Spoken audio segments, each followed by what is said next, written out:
Hello, शुभ गुरुवार आप सबको। और हम तृतीय अध्याय में 2 श्लोक हमने किए हैं और आज तीसरा श्लोक करते हैं। ओम सहनावतु सहनौ भुनक्तु सह वीर्यं करवावहै तेजस्विनावधीतमस्तु मा विद्विषावहै। ओम शांति शांति शांति। अर्जुन का दो प्रश्न थे कि आप ज्ञान की प्रशंसा करते हो और कर्म को निकृष्ट कहते हो, तो मुझे आप घोर कर्म में क्यों झोंकते हो। तो भगवान अब इसका उत्तर देते हैं। तीसरे श्लोक में भगवान कहते हैं, लोकोऽस्मिन् द्विधा निष्ठा पुरा प्रोक्त मया नघः ज्ञानयोगेन सांख्यानां कर्मयोगेन योगिनाम्। भगवान कहते हैं कि ये लोग में दो ये निष्पाप अर्जुन क्या कहते हैं, अनघ मीन्स निष्पाप। तो भगवान कहते हैं, हे निष्पाप, इस लोक में 2 प्रकार की निष्ठा मेरे द्वारा और इसके पहले भी कही गई है। तो भगवान कहते हैं कि ये निष्ठा जो पहले कही गई है उनमें से सांख्य योगी की निष्ठा ज्ञान योग से और योगियों की निष्ठा कर्मयोग से होती है। तो 2 निष्ठा है और निष्ठा मीन्स सांख्य योगी का ज्ञान योग से और योगी कर्मयोग में निष्ठा है। अब यहाँ हमें ख्याल रखना है कि निष्ठा मीन्स मार्ग नहीं। मार्ग का क्या अर्थ होता है कि हमें कोई वस्तु प्राप्त करनी है, कहीं पहुंचना है, तो हम कहते हैं कि उसकी अनेक मार्ग है और आप इस कोई भी एक पसंद करके उसके फॉलो करके ये प्राप्त कर सकते हैं। लेकिन हमारे वेदांत का जो ईश्वर है ना, वो नित्य प्राप्त है। उसको प्राप्त करने की ज़रूरत नहीं है, उसको मात्र हमें ज्ञान होना है कि मेरे शरीर में रहेला जो अहम है, आई हुए मैं हूँ, वो ही ईश्वर है। जीव और ईश्वर की एकता वेदों द्वारा स्थापित की गई है। तो भगवान कहते हैं कि मैंने भी ये निष्ठा की बात कही है और मेरे अर्लियर वेदों में भी ये बात कही गई है। अब इसका मतलब क्या होता है कि भगवान कोई भी वस्तु अपनी ओर से नहीं कहते हैं, कोई भी गुरु अपनी ओर से कुछ भी नहीं कहते। वो कहते हैं कि परंपरा से ये ज्ञान चला आ रहा है और मैं आपको ये दे रहा हूँ। मैंने मेरे गुरु से प्राप्त किया है, मैं आपको दे रहा हूँ। ऐसे परंपरा चली आ रही है ज्ञान के बाबत में। तो हमारे यहाँ जो निष्ठा है वो इंग्लिश में हम कहते हैं लाइफ स्टाइल है। हमें ईश्वर को जानने की और हमें समझने के लिए 2 प्रकार की जो है ना लाइफ स्टाइल, जीवन शैली वो होती है। एक क्या है तो कि सांख्या नाम ज्ञानी लोग जो है वो सांख्य मार्ग के कहलाते हैं और योग मार्ग के जो हैं उसको कर्मयोगी कहते हैं। तो 2 प्रकार के मार्ग है, लेकिन उसकी जो ध्येय है, मोटिव है, पर्पस है, गोल है, वो तो एक ही है। वो क्या है तो कि सुख प्राप्त करना है। इसलिए हमें जो ये दिखाया है कि ईश्वर नित्य प्राप्त है और हमें उसे जानना है कि वो क्या है, इसलिए वो 2 लाइफ स्टाइल व्यक्ति अपने लिए तय कर सकता है। एक तो वो ज्ञान मार्ग को अनुसरते हैं कि सीधे से डायरेक्टली जान मानने का प्रयत्न करे कि ईश्वर क्या है, मैं क्या हूँ। और दूसरा है कर्म करो, और कर्म करते करते आप धीमे धीमे धीरे धीरे मैच्योर हो और राग द्वेष को न्यूट्रलाइज करें और आप ज्ञान के लिए पात्रता अपने में तय करें। तो वो जो है वो है कर्मयोगी। तो ये जो दो मार्ग नहीं है, दो जीवन शैली है, वो जैसा मानव उस प्रकार की वो जीवन शैली अपना सकता है।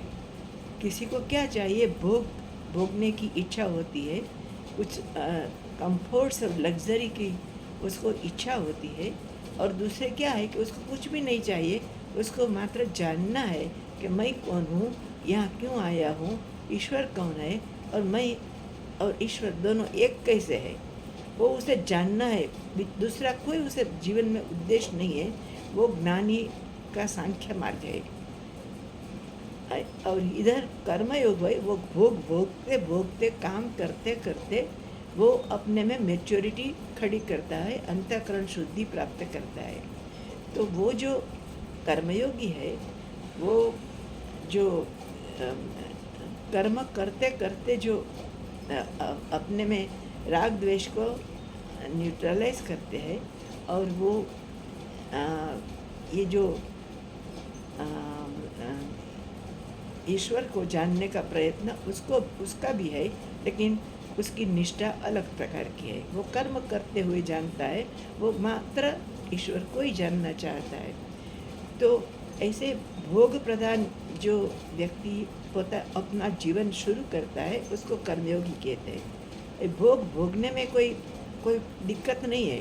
हमारे शास्त्र में कहा है कि आप भोग सकते हो, लेकिन अपने शास्त्र में जो कहा है उसकी मर्यादा में रहकर आप कह सकते हो। उसकी मर्यादा में रहकर आप काम करो और उसको प्राप्त करो, सुख में प्राप्त करने की प्रयत्न करो। और जो कुछ आपको चाहिए, लग्जरियस लाइफ और कंफर्ट्स, ये सब प्राप्त करो, लेकिन वैल्यू बेस्ड जीवन आपका होना चाहिए। और नीति के मार्ग से आपको ये सब नहीं प्राप्त करना है, वो वेद कहते हैं। और वेद जब ये जो कहते हैं, तो ये कहना चाहता है कि अंत्य तो कर्मयोगी हो और ज्ञान योगी हो, दोनों को एक ही गोल चाहिए। वो क्या, तो कि सुख चाहिए, मोक्ष चाहिए। मोक्ष ही सुख रूप है।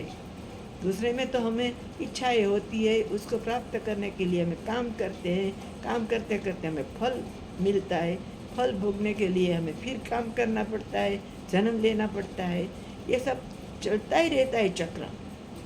लेकिन जब हम धीरे धीरे ऐसा समझे कि वो मुझे चाहिए सुख, आनंद चाहिए, वो तो ऐसे सब भोगते हुए नहीं मुझे मिलता।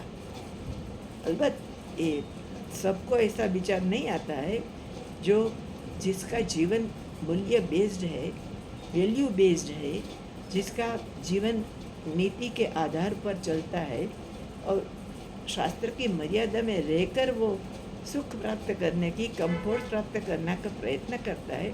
उसके मन में प्रश्न उठता है कि मैं ऐसा सब कुछ मैंने प्राप्त किया, अर्थ के लिए, काम के लिए, धर्म भी किया, लेकिन ये सब करने के पीछे मेरा उद्देश्य क्या था, तो कि सुख प्राप्त करना। मुझे सुख चाहिए, आनंद चाहिए। और सुख और आनंद किस में है भाई, कि मोक्ष में। हमें कोई इच्छा से मुक्त हो जाए तो हमें सुख मिलता है। मुझे ये प्राप्त करना है, वो प्राप्त करना है, मुझे ये अभी बाकी है, ये बाकी है, ऐसा हम जो सब सोचते हैं और ये सब के पीछे भागते हैं सुख के लिए, तो तब हमें जो मिलता है उसके बाद हमें लगता है कि ये सब मिलने के बाद भी मुझे अधूरप लगती है। मुझे लगता है अब कुछ चाहिए, आई वॉन्ट मोर वाई। इन मुझे जो आनंद चाहिए वो क्यों नहीं मिलता, मुझे पूर्णत्व का अनुभव क्यों नहीं होता, ऐसा वो सोचता है। और ये सोचने वाले बहुत कम लोग होते हैं, लेकिन वो सोचते हैं और ऐसा उसके लगता है कि वो जो सुख प्राप्त करने के लिए जिस दिशा में भागता था वो दिशा गलत थी। मुझे तो अपने को जानना था, सुख तो मेरे अपने अंदर है, जो ईश्वर है मेरे अंदर, जो चेतन तत्व है, सुख स्वरूप है, आनंद स्वरूप है, उसे मैं पहचान जाऊं तो बस मुझे बाहर आनंद की खोज में नहीं जाना पड़ता। तो ये जो वस्तु है ये धीमे धीमे कर्मयोगी प्राप्त करता है। और कर्मयोग से पास किए बिना कोई भी व्यक्ति अगर सन्यासी बन जाए तो उसके जीवन में कई प्रकार की तकलीफें आ सकती है, क्योंकि उसका मन अभी तैयार नहीं था ज्ञान के लिए, सन्यास के लिए, और उसे उसके मन में कोई भोग प्रदान इच्छा भी थी, तो भी उसे सन्यास ले लिया, कर्मयोग में पसार किए बगैर तो वो सफल नहीं होता, उसके जीवन में समस्याएं खड़ी होती है। तो भगवान कहते हैं यहाँ कि मैंने दो निष्ठा मैंने कही है, मेरे उपरांत वेदों में भी कही गई है। और ज्ञान योग्य न कया प्रकार में व्हाट टाइप ऑफ निष्ठा, तो ज्ञान योग्य न सांख्या नाम, ज्ञान योग द्वारा सांख्य योग અને कर्मयोग के द्वारा ये योगियों का निष्ठा लाइफस्टाइल। तो ऐसे दो है, अगर आप कर्मयोगी बने या बने ज्ञान योगी, संन्यास प्राप्त करें। तो ये भगवान ने कहा तीसरे श्लोक में। चौथे श्लोक में क्या कहते हैं, न कर्मणामारंभा नैष्कर्म्यं पुरुषोऽश्नुते न च संन्यासनादेव सिद्धि समधिगच्छति। क्या कहते हैं कि मनुष्य कर्मों का आरंभ किए बिना निष्कर्मता को प्राप्त नहीं होता है, और यानी योग निष्ठा को प्राप्त होता है, और न कर्म के केवल त्याग मात्र से सिद्धि प्राप्त करता है। तो कर्म का आरंभ न करने से कोई निष्काम कर्म नहीं बन जाता, और ये जो है तो कर्म के केवल त्याग मात्र से वो सिद्धि यानी सांख्य निष्ठा तो सन्यासी भी नहीं बन जाता। तो ये श्लोक में भगवान क्या कहना चाहते हैं, भगवान कहते हैं कि कर्म का आरंभ न करो तो आप निष्कर्मी नहीं कहा जाते, क्योंकि कर्म, यहाँ एक वस्तु अब भी हमें ध्यान में रखना है कि कर्म मीन्स कर्तव्य कर्म, नियत कर्म, काम्य कर्म का इसमें इंक्लूड नहीं करते हम। तो जो हमारा कर्तव्य कर्म है, हमारा नियत कर्म है, नित्य कर्म, नैमित्तिक कर्म, वो जो कर्म है उसकी बात भगवान कहते हैं कि वो जो आरंभ न करो तो आपके लिए योग्य नहीं है, वो तो कंपलसरी है। नियत कर्म और कर्तव्य कर्म तो हमें करना ही करना है, અને ये जो कर्म करके ही जो मेच्योरिटी है वो जो भक्त है वो प्राप्त करता है। तो भगवान यहाँ ये वस्तु कहते हैं कि कर्म छोड़ देने से मात्र सन्यासी नहीं बन जाते। कर्म न करो शरीर के स्तर से, इंद्रियों के स्तर से, लेकिन मन में आप भोग के बारे में, कर्म के बारे में विचार करने का छोड़ो नहीं, तो પછી इसका तो कोई अर्थ ही नहीं है। तो भगवान कहते हैं कि आप कर्म करो, करते करते आपको मैच्योरिटी प्राप्त होगी, राग द्वेष को आप न्यूट्रलाइज कर सकेंगे, अंतःकरण शुद्धि होगी। वो क्या करने से, काम्य कर्म की बात नहीं करते, कर्तव्य कर्म, नियत कर्म, जो गिवन सिचुएशन है इसमें जो करना चाहिए, सबसे योग्य है वो कर्म करो। आपको पसंद हो या ना पसंद हो तो भी करो, राग द्वेष को साइड में रखो और आप ये कर्म करो। ये जो कर्म की बात है, और उस कर्म मैच्योरिटी लाता है, अंतःकरण शुद्धि लाता है। बाकी आप कर्म छोड़ दो और आप कर्म का आरंभ भी न करो तो आपकी कोई प्रगति नहीं होती। कर्म करते करते ही व्यक्ति का ग्रोथ होता है, पर्सनालिटी डेवलपमेंट होती है। तो ऐसा भगवान ये चौथा श्लोक में कहते हैं। पांचवा श्लोक हम बाद में देखेंगे अगले टाइम। बाय। और आपको मेरी ये जो पसंद आए ना तो मुझे चैनल मेरी सब्सक्राइब पर करना और लाइक भी करना गीता की। बाय।